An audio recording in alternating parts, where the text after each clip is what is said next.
কাঁকড়ার অনেক রকম রেসিপি তো আমরা আগে অনেকবার ট্রাই করেছি। মানে কাঁকড়ার কষা বা পেঁয়াজ রসুন দিয়ে মাংসের মতো কাঁকড়া তৈরি করা। আমার চ্যানেলে অলরেডি ওই রকম কাঁকড়ার কষা বা কাঁকড়ার রসার রেসিপি কিন্তু আগে দেওয়াও আছে। আজকে আমি আপনাদের সঙ্গে সম্পূর্ণ অন্যরকমভাবে একটি কাঁকড়ার রেসিপি শেয়ার করব। তাহলে চলুন দেখে নেওয়া যাক আমার আজকের এই রেসিপিটি। নমস্কার, আমি জয়িতা আর আপনারা দেখছেন জয়িতার পাকশালা।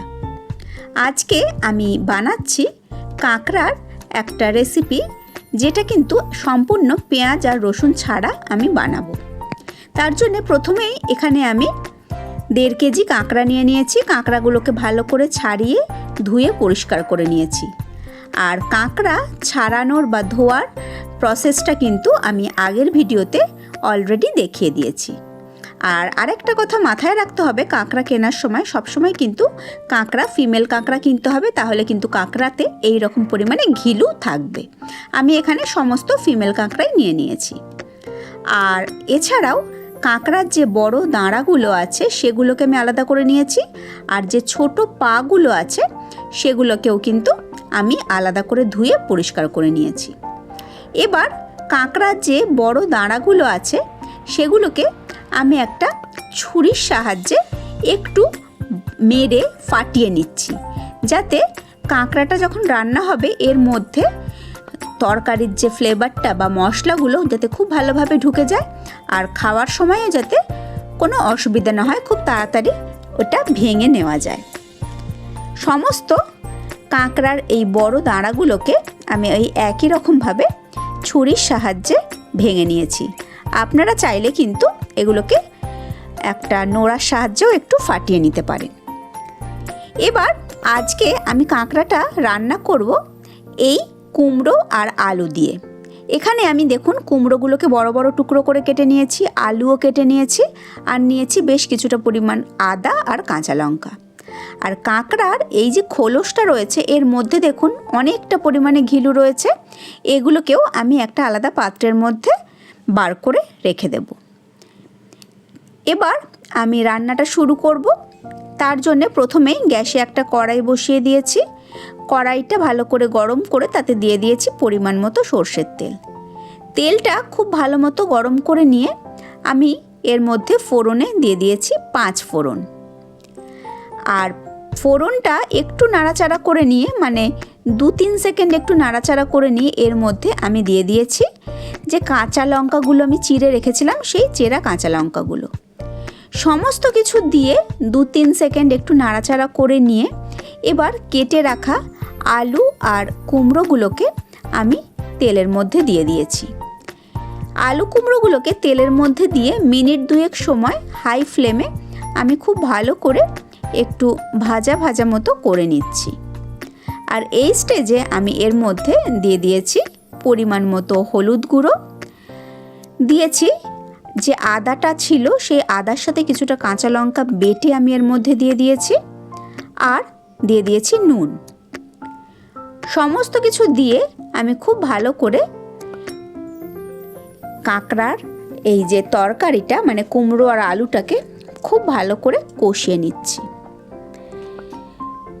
কুমড়ো যেহেতু সেদ্ধ হতে খুব একটা বেশি সময় লাগে না, সেই জন্যে খুব তাড়াতাড়ি হয়ে যাবে আজকের আমার এই কাঁকড়ার রেসিপিটা। আর বিনা পেঁয়াজ রসুনে কিন্তু অসাধারণ টেস্ট হয় এই ধরনের রেসিপি এইভাবে বানালে।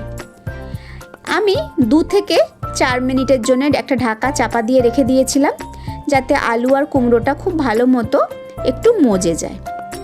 2-4 মিনিট বাদে আমি আবার ঢাকনাটা খুলে নিয়েছি। আলু আর কুমড়োটা বেশ সুন্দর ভাজাও হয়ে গেছে আর একটু মজেও গেছে। এবার এই স্টেজে এর মধ্যে আমি দিয়ে দিয়েছি সমস্ত কাঁকড়ার দাঁড়াগুলো, কাঁকড়ার পাগুলো, আর আমি এখানে দিয়ে দিয়েছি কাঁকড়াগুলো। এখানে আপনারা দেখতেই পাচ্ছেন আমি কিন্তু কাঁকড়াগুলোর মধ্যেও কোনো রকম নুন বা হলুদ কিছুই কিন্তু মাখিয়ে রাখিনি। একদম ভালো করে কেটে ধুয়ে পরিষ্কার করে সেই কাঁকড়াগুলোই কিন্তু আমি এর মধ্যে ব্যবহার করেছি। এতে কিন্তু টেস্টের কোনো রকম তারতম্য হয় না। সমস্ত কিছু দিয়ে আমি খুব ভালো করে কাঁকড়াগুলোকে আরও একবার 3-4 মিনিট সময় ধরে এই কুমড়ো আর আলুর সঙ্গে কষিয়ে নিচ্ছি। খুব ভালো করে কাঁকড়াগুলোকে 3-4 মিনিট সময় ধরে এইভাবে কষিয়ে নিতে হবে। এখানে আপনারা চাইলে কাঁকড়াটা ভেজে ব্যবহার করতে পারেন, তবে যদি কাঁকড়া না ভেজে এইরকমভাবেও ব্যবহার করা হয় তাহলেও কিন্তু কোনো রকম কোনো অসুবিধা হবে না।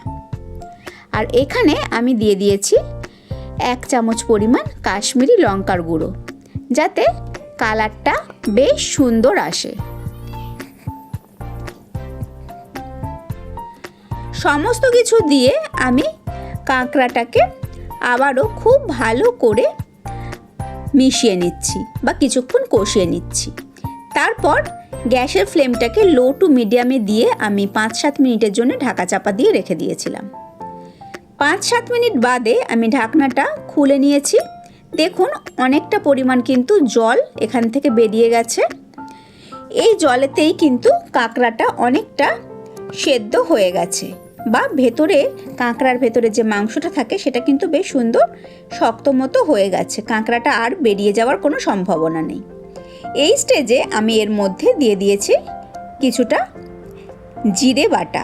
আমি এখানে 1.5 চামচ জিরে ভালো করে বেটে নিয়েছিলাম, সেই জিরে বাটাটা আমি এর মধ্যে দিয়ে দিয়েছি। আর যে মিক্সার গ্রাইন্ডারের মধ্যে আমি জিরেটা বেটে নিয়েছিলাম, সেই মিক্সার গ্রাইন্ডারটা ধুয়ে আমি এখানে 1/2 কাপ পরিমাণ জল দিয়ে দিয়েছি। কাঁকড়াটা দেখুন ভাপেই কিন্তু অনেকটা সেদ্ধ হয়ে গেছে, আর কুমড়ো তো সেদ্ধ হতে খুব একটা বেশি সময় লাগে না, আর আলুটাও ভালো মতো ভাজা ছিল, সেই জন্যে জলের পরিমাণ কিন্তু খুব একটা বেশি দেওয়ার কোনোই প্রয়োজন নেই। জলটা দিয়ে মিনিট 2-3 আমি খুব ভালো করে হাই ফ্লেমে ফুটিয়ে নিয়েছি। জলটা যেই টকবক করে ফুটতে শুরু করে দিয়েছে, এর মধ্যে কাঁকড়ার যে ঘিলুগুলো ছিল সেগুলোকে আমি ওপর দিয়ে ঢেলে দিয়েছি। এই রকমভাবে ওপর দিয়ে ফুটন্ত জলের ওপরে যদি কাঁকড়ার ঘিলুগুলো দিয়ে দেওয়া যায়, তাহলে কিন্তু ঘিলুগুলো ওপরে বেশ সুন্দর শক্ত হয়ে একটা দলা মতো হয়ে যায়, আর খেতে কিন্তু ভীষণ ভালো লাগে।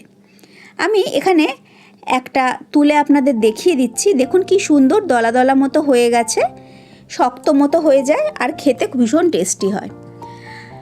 খুব ভালো করে আমি ঝোলটাকে আরও একবার কিছুক্ষণের জন্যে ঘিলুটা দেওয়ার পর ফুটিয়ে নিয়েছি। কাঁকড়া কিন্তু একেবারে রেডি হয়ে গেছে। এখন এখানে বেশ খানিকটা গ্রেভি আছে। আমি এই স্টেজে গ্যাসের ফ্লেমটা বন্ধ করে দিয়েছি। আপনারা কিন্তু চাইলে আরেকটু গ্রেভিটাকে শুকিয়ে নিতে পারেন। আমি গ্যাসের ফ্লেমটা বন্ধ করে 10 মিনিট স্ট্যান্ডিং টাইমে রেখে দিয়েছিলাম। তারপর 10 মিনিট বাদে এই গরম গরম কাঁকড়া আমি সার্ভ করে দিয়েছি। এই রকমভাবে যদি কখনো কাঁকড়া বানিয়ে না থাকেন, তাহলে একবার অনুরোধ রইল এইভাবে কাঁকড়া বানাবেন, এর স্বাদ কিন্তু মুখে লেগে থাকবে। এই রান্নাতে কোনো রকম গরম মশলা বা অন্য কোনো রকম মশলার কিন্তু ব্যবহার আমি একেবারেই করিনি। আজকে আমার এই রেসিপি আপনাদের কেমন লাগলো অবশ্যই কমেন্ট করে জানাবেন। আমি আবারও হাজির হয়ে যাব কোনো নতুন রেসিপি নিয়ে নেক্সট এপিসোডে। ভালো থাকবেন, সুস্থ থাকবেন। আর আপনারা এতক্ষণ দেখছিলেন জয়িতার পাকশালা। ধন্যবাদ।